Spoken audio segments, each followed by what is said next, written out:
La question effectivement est très simple, la réponse est bien plus complexe. Je suis rabbin d'une communauté juive à Boulogne, dans la région parisienne. Et bien évidemment, je viens avec ma tradition. Je suis, comme disent nos maîtres, un nain sur des épaules de géants. C'est-à-dire que je viens avec tout un passé, toute une conception de l'histoire et de la croyance. Déjà comprendre que dans la tradition juive, le mot croyance ne se définit pas de la même façon que dans la tradition française, puisque le mot croire sous-entend qu'il y a une possibilité de ne pas croire. Il y a un questionnement. Je crois, mais je ne suis pas sûr, il n'y a pas de certitude. Dans la tradition juive, ce mot n'existe pas. Dans la tradition juive, c'est une rencontre. La croyance, c'est une rencontre avec un événement avéré.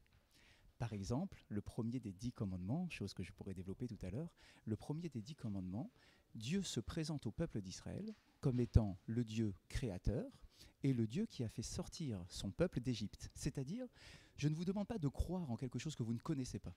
Vous savez que j'existe puisque vous avez vécu l'événement.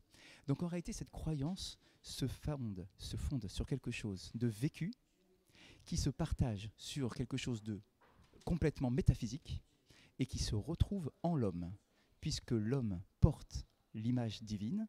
Donc en ayant une croyance en l'homme, j'arrive à croire en l'existence de Dieu.